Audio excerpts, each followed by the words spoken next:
Eh bien, salut à tous, c'est Arte, on se retrouve aujourd'hui pour une nouvelle vidéo. Ça faisait longtemps, désolé, 3-4 mois d'absence. J'ai eu beaucoup de choses à faire. J'ai vu qu'on était passé au-dessus des 100 abonnés sur YouTube, c'est aussi en partie pour ça que je fais cette vidéo, pour vous remercier. Et je me suis dit, bah après 3-4 mois, c'est l'occasion de faire un nouveau départ sur la chaîne. Donc vous avez vu un nouveau format, nouvelle façon de filmer, etc. J'expérimente encore un peu, donc on verra ça ensemble.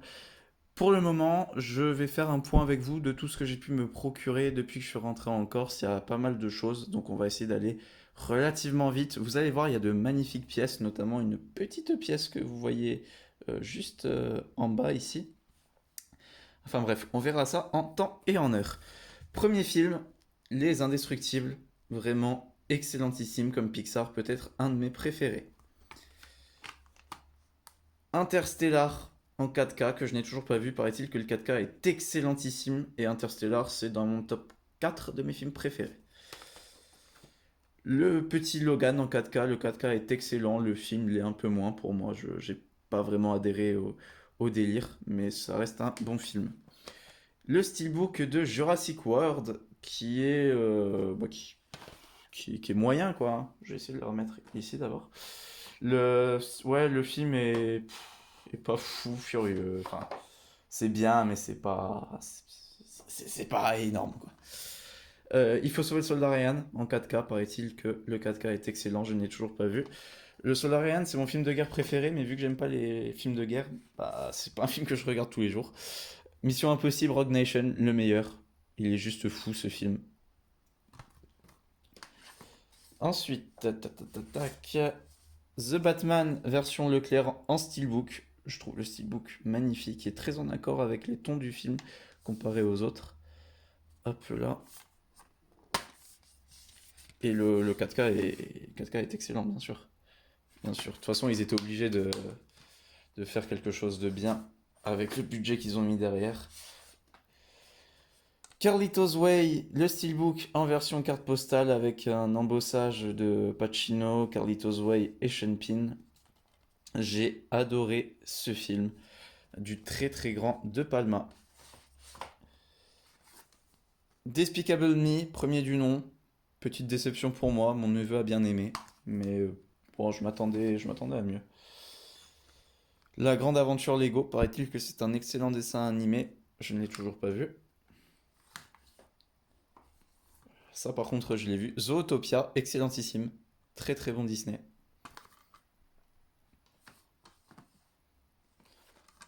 King Kong, un des meilleurs 4K que j'ai pu voir, il est exceptionnel et c'est un très très très grand film d'aventure, un très très grand blockbuster.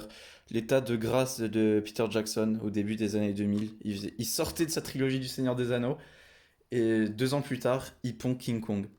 Magistral. Magistral. Beaucoup de réalisateurs souhaiteraient avoir fait de tels films dans leur carrière. Tromperie de Arnaud Desplechin, ou Desplechin, je sais pas comment on dit. C'est un film qui est très particulier, mais que j'ai finalement beaucoup apprécié. Une sorte d'errance de personnage avec cet écrivain qui trouve son inspiration au bras des femmes, de leur vie, de leur souffrance. C'est très particulier. Par contre, il y a un délire sur les juifs. Je n'ai pas compris.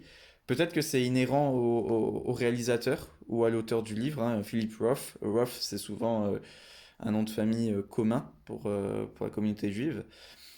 Donc je sais pas, peut-être qu'il y a un sous-thème là-dessus que je n'ai pas compris ou que j'avais pas les outils pour saisir le sous-thème.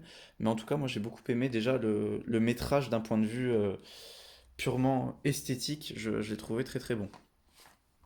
Peter Pan en Disney, parce qu'il était pas cher au Cache Express d'Ajaccio et que vu le prix du marché en ce moment, eh ben je dis pas non.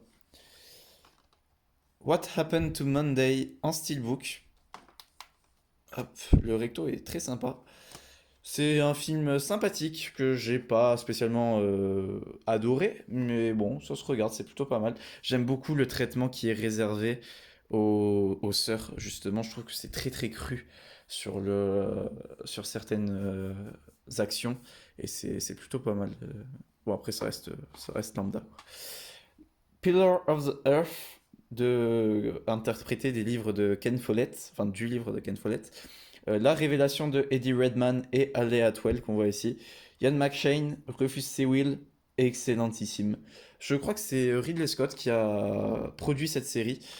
Et franchement, si vous connaissez pas, jetez-vous dessus. Je trouve que c'est, j'allais dire mieux que Game of Thrones. C'est pas la même chose. Ce sont les mêmes thématiques, sauf que là, on est dans l'Angleterre médiévale. C'est beaucoup plus concis. Il y a moins d'intrigues, quoi qu'il y en a beaucoup.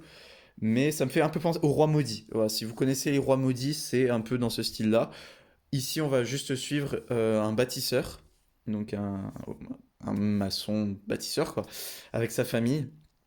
Et ils vont du coup chercher du travail et ils vont trouver, ou plutôt forcer, entre guillemets, leur travail dans une abbaye, si je ne- ou une cathédrale, je ne sais plus. Et du coup, ils vont reconstruire ce lieu de culte. Et c'est génial, tout simplement. La musique de Trevor Morris, c'est juste incroyable. Le steelbook de Terminator Renaissance, exceptionnel. Enfin, exceptionnel. Pesons les mots, pesons les mots. Je trouve que le recto est magnifique pour le coup. Et le verso est très bien parce que. Enfin, pardon, le verso est très bien et le recto est pas mal. Parce qu'en fait, si on regarde bien, c'est la tête du Terminator qui est dessinée dans la ville. Et c'est plutôt pas mal. J'essaie de vous enlever les reflets, c'est pas facile. Parce que il fait pas très très très beau. Et curieusement, il y a tous les reflets qui arrivent en même temps.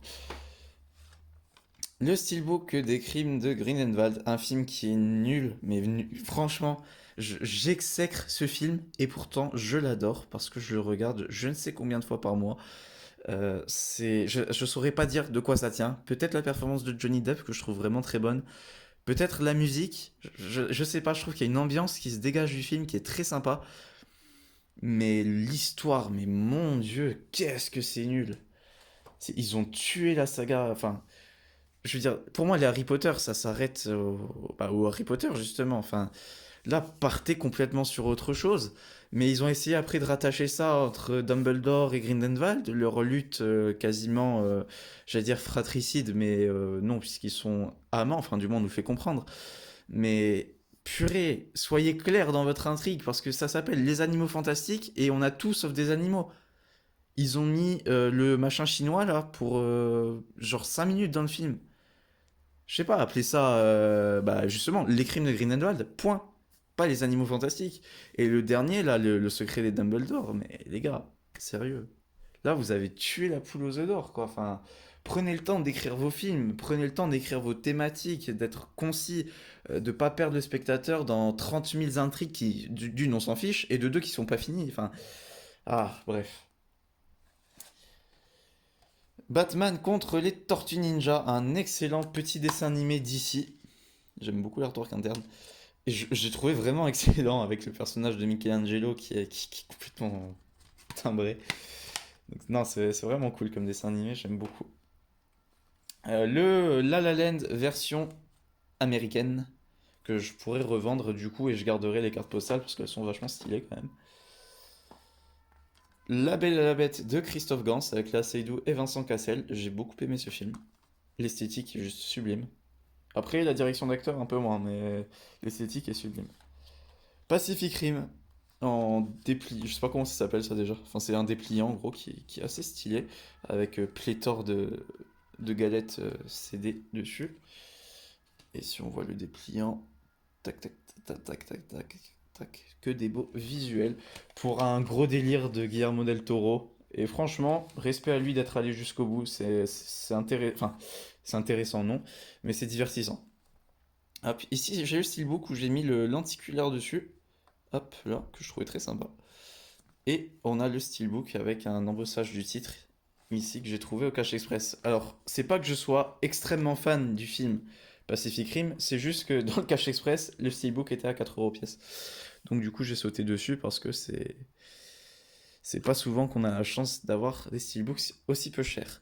Le masque de Zorro en 4K que j'ai acheté sur Amazon Italie, excellentissime, un très bon film de Robert Rodriguez. Ah, le lenticulaire s'est fait la malle. Layer Cake, excellent. C'est le dernier film de Daniel Craig avant qu'il se lance sur les James Bond. Et c'est déjà c'est du proto James Bond dans sa manière de jouer. Mais j'ai beaucoup aimé. Un film qui me rappelle un peu Snatch. L'histoire de ma femme. Ce film, faudra que j'en fasse une vidéo un jour quand j'aurai le temps. Parce que je l'ai trouvé long, mais long, très très très très long. J'ai senti les longueurs. Et pourtant, j'avais pas envie que ça s'arrête. Je n'ai pas réussi à décrocher du film. C'est. Comment dirais-je? C'est un excellent film. Honnêtement, c'est un excellent film. Il va pas plaire à tout le monde parce qu'il est très long, il est très répétitif. C'est un film qui parle d'un couple, donc forcément l'histoire de ma femme, voilà. C'est entre la passion amoureuse et le fait de ne pas faire confiance en sa moitié, notamment par rapport à l'adultère, etc. Et je trouve magnifique. C'est un film que j'ai vu il y a 2 semaines, il me hante encore. Franchement, il m'a profondément marqué et je l'ai adoré. Il y a une scène de danse qui est absolument mémorable. Le premier Scarface, qui est très très dur à revoir aujourd'hui, parce que bah, forcément c'est un jeu qui est très théâtral. Après, il reste, ma foi, fort sympathique à regarder, mais bon, voilà, c'est pas un film que je vais regarder tout le temps. Le steelbook de Braveheart, qui est absolument magnifique, avec toutes ses épées plantées au sol. No man should live in the shadow of the crown. Voilà, donc c'est un peu la thématique du film, liberté et tout ça. Avec des petits reflets sur les nuages, là j'essaie de vous les montrer. Hop, voilà, là on les voit un peu. Reflets sur les nuages, très joli. Notre Mel Gibson national ici. Et au niveau de la galette, j'ai mis celle-ci, je sais pas si elle est défectueuse ou pas, au cas où j'ai l'autre qui, pour le coup, elle fonctionne. C'est juste que je trouvais la sérigraphie plus jolie. Mais j'essaierai quand même au cas où. Après, Braveheart, honnêtement, c'est pas un film que j'adore. Loin de là. J'aime beaucoup la première heure avec Moron, que je trouve vraiment très belle avec cette musique de James Horner. Après, je trouve que c'est vraiment inintéressant. Gladiator en steelbook, 4K, embossage du titre, spot gloss sur Maximus. Je vais essayer de vous montrer. Voilà, spot gloss sur Maximus. Et derrière, le casque de Gladiator, également en spot gloss. Vraiment une belle pièce, avec le 4K dedans, et le tout pour 9 euros pièce, au Cash Express d'Ajaccio. Genre, vraiment génial. Le steelbook de The Martian, également au Cash Express d'Ajaccio, pour 6 euros pièce, celui-là. The Martian qui est pas un grand film, mais qui m'a laissé un bon souvenir, je l'ai vu qu'une fois. Le Alita Battle Angel, excellentissime. Le steelbook est joli, hein, avec cette main ici.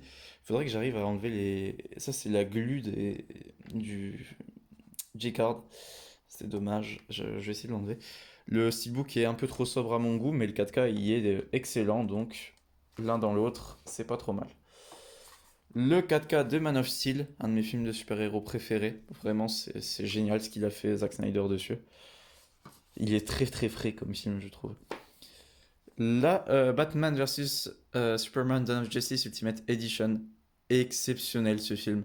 Là, c'est la version, et c'est cette version qu'il faut vous procurer, IMAX, avec le Master IMAX. Juste, regardez-le. J'ai pas les mots pour décrire à quel point c'est beau. Regardez-le. Il est exceptionnel ce film. Enfin, ce Master, du coup. Mais le film aussi, hein. Ça, je suis pas sûr que vous soyez tous du même avis. The Godfather, premier du nom. Très très beau steelbook. Ça me rappelle un peu les dessins de Karl Kopinski, celui qui a fait les dessins du jeu de rôle du parrain. Je trouve que c'est très inspiré de ce qu'il a pu faire. Le 2, il est encore sous blister parce que je l'ai toujours pas visionné. Et vu que ce sont des belles pièces et que j'ai pas envie de me fracasser les steelbooks, et ben je les laisse le plus longtemps possible sous blister. Et peut-être que je consentirai à acheter des pochettes pour protéger. Ça me fait un peu caguer pour parler poliment parce que c'est du plastique quand même. Mais c'est vrai que quand on a des belles pièces comme ça, et vu le prix que ça coûte en ce moment, voilà quoi, autant investir pour protéger un peu tout ça. The Godfather Coda, que j'ai. Enfin, c'est vraiment le moins bon de toute la trilogie. Ensuite, Wonder Woman en steelbook. Alors, c'est le steelbook pardon, Blu-ray, mais comme vous allez pouvoir le voir, tadam, il y a le 4K dedans, le tout au Cash Express pour moins de 15 euros. Donc, je m'estime très ravi. Ensuite, le Hobbit Unexpected Journey, version longue, avec embossage ici. Je sais pas comment ça s'appelle ça, un slipcase, je sais plus. Enfin bref, vraiment très très joli. Embossage ici également. Et embossage sur le gland, le symbole de Bilbon. Et bon, bah, le Hobbit, c'est pas exceptionnel, mais ça reste des bons petits divertissements. Et là, comme ça, j'aurai la collection avec la trilogie. Ce sera plutôt pas mal. Ensuite, qu'avons-nous ici? On a le La La Land, donc une énième version avec celle que vous voyez ici. Je vous expliquerai pourquoi après.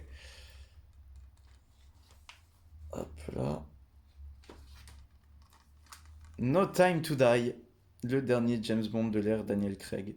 Mon deuxième préféré, égalité avec Skyfall, le premier étant le petit, pardon, ici Casino Royale.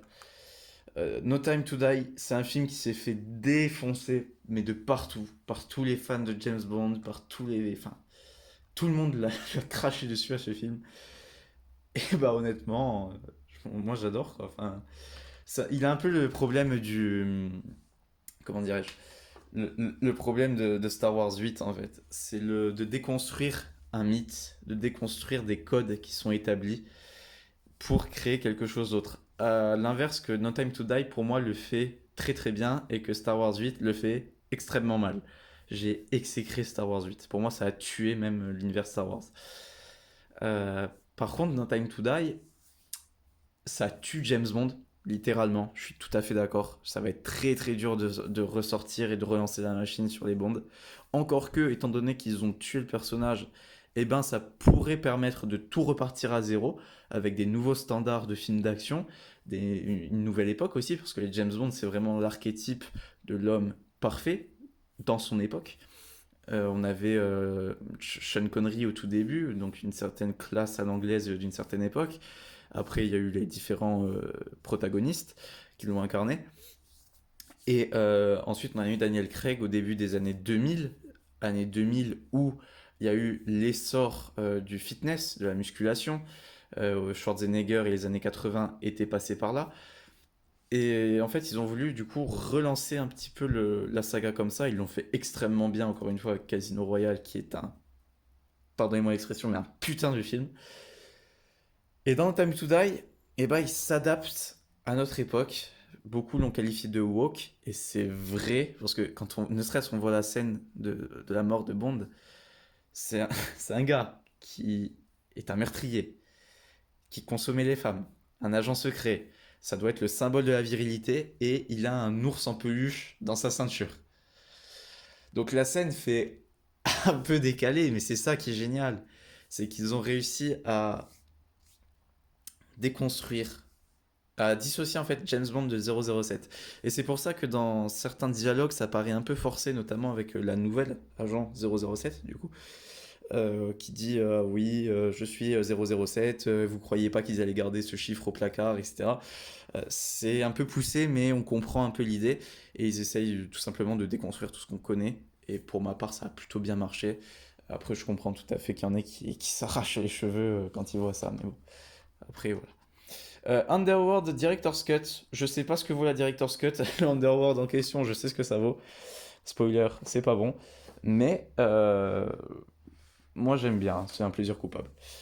Ensuite, le Warcraft en steelbook avec un embossage des symboles. Je crois que ça c'est l'Alliance, ça c'est la Horde. Et il y a un type cadre très léger des deux côtés qui est bien camouflé par les motifs de steelbook très très sympa et que j'ai eu au Cache Express d'Ajaccio, vous vous en doutez, pour vraiment, vraiment pas très très très cher, hein, je crois même pas 9 euros, donc ça fait plaisir. Warcraft c'est comme le Hobbit pour moi, c'est un très bon divertissement, enfin un très bon, c'est un bon divertissement de fantasy, d'heroic fantasy. Ah, les pièces qui me font vibrer là. The Fellowship of the Ring en steelbook, Best Buy, avec du coup la jaquette d'origine. C'est juste magnifique, quoi. Ça me donne envie de me les refaire, tiens. Et du coup, ce qui se passe dans la Moria, quand ils se font encercler par les gobelins, Pardon, les versos de ces steelbooks me font penser aux versos de ceux d'Harry Potter. Et j'ai mis ici mes deux galettes de la version longue du coffret Blu-ray que j'ai depuis maintenant 4-5 ans. Parce que dans les éditions Best Buy, il n'y a que la version cinéma avec un petit DVD de bonus. Donc bon, c'est un peu dommage parce que ça m'a coûté quand même très très très très cher. Après, c'est le Seigneur des Anneaux, donc je ne regrette rien. Et j'ai encore une centaine d'euros à mettre dedans pour me prendre les 4K. Mais voilà quoi, c'est quand même un certain budget et je trouve ça vraiment dommage quoi, que le support physique subisse l'inflation comme ça. Bon après, ça fait un peu commentaire assez innocent, etc. Mais bon, c'est vrai que étant donné qu'on ne touche pas tous des salaires qui sont mirobolants ou qui permettent de vivre bien, euh, la part que peuvent prendre les loisirs est quand même vachement diminuée. Et quand on voit l'augmentation des pièces, que ce soit en Blu-ray ou en 4K, ça fait un peu mal aux fesses quand même. The Two Towers, qui est magnifique là également avec la jaquette. C'est juste. C'est fou. Moi en fait, Saruman ici m'a toujours fait délirer dans sa posture. Je sais pas pourquoi, mais il m'a toujours eu. Il est juste fou. Notamment là avec Arwen. Dans les deux tours, je crois qu'il y a une des scènes, probablement ma scène préférée de toute la saga. C'est les divagations d'Aragorn. Evenstar, je crois qu'ils l'ont appelé. La scène, je crois qu'elle s'appelle Evenstar. Elle est juste magnifique. Là où Elrond il fait son speech, enfin, c'est juste fou. Ici, Gollum dans le lac interdit, avec Frodon qu'on voit ici en train de l'appeler. Ah là là là. Je sens que ça va partir en Seigneur des Anneaux ce soir. Et The Return of the King qui a pris un vilain pet ici. Mais bon, c'est pas bien grave, hein, je suis pas à ça après. Je le trouve également magnifique. Avec du coup Frodon, Sam, Gollum, Arwen, Aragorn, version King of Gondor, et Gandalf. Le 3 est juste stratosphérique. Et ici, on a l'arrivée de Gandalf et Pippin à Minas Tirith dans une des scènes mémorables de la trilogie. Et bien voilà qui va conclure cette première partie de vidéo. Ça fait déjà 22 minutes, j'estime que c'est largement suffisant. Dans la suite, il y aura du lourd, il y aura du James Bond des premiers temps, il y aura de la science-fiction, il y aura du super-héros, des polars et thrillers français, c'est très important de le noter, un film viking russe, donc regardez la vidéo pour voir ça. Ensuite, on fera aussi un peu tout ce qui va être coffret, où il y en a pas beaucoup parce que la plupart sont encore sur, le pardon, sur le continent. Et puis on aura après bon, ce que je vous présente ici, hein, comme ça vous les verrez. Euh, Tiens, je vais le faire maintenant. Ici, Taxi Driver. Hop là. Donc, vous avez un petit dépliant. Hop.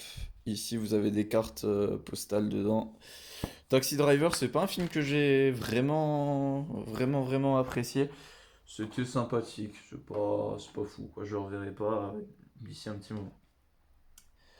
L'édition de Shakespeare in Love, édition collector, avec le Digibook. C'est assez sympathique. Shakespeare in Love, c'est clairement pas un grand film. Il a volé d'ailleurs l'Oscar au Soldat Ryan. Mais moi, c'est un film qui m'a beaucoup marqué quand j'étais jeune. Donc, vraiment bon. Ici, vous avez le Casino Royale, édition collector également, avec un petit bouquin dedans, un dépliant qui est d'une très très grande qualité. Le 4K est juste magnifique, parce que j'ai acheté le 4K, du coup vous le verrez dans la prochaine vidéo, j'ai le steelbook, mais je le trouve absolument ignoble. Donc je me suis procuré cette petite édition qui était un peu plus sympathique, sans être folle. Ici, là, c'est le verso, le recto est absolument atroce aussi. Et la fameuse pièce, genre celle qui me fait vibrer, le La La Land, avec un fourreau qui laisse apparaître les personnages. Et ce pardon, d'ailleurs la sérigraphie est juste magnifique sur les films. Voilà. Et c'est ma plus belle pièce. Continuité. Ces designs un peu, bah, finalement, très Los Angeles. Et purée, mais qu'est-ce que c'est magnifique. Et je m'en lasse pas, c'est juste... je suis content. En plus, elle était pas si chère que... Enfin, pas si chère que ça. Elle est très très chère pour ce que c'est. Enfin, ça reste un bout de métal, imprimé, certes, etc. Ça m'a coûté 80 euros, à peu près. 70 euros, pardon. Donc voilà, mais honnêtement, je ne regrette rien. C'est juste fou. En plus, avec les reflets, ça brille, c'est parfait. Voilà qui conclut donc cette vidéo. On se retrouve pour la partie numéro 2 dans quelques jours, du coup, je pense. Sur ce, salut!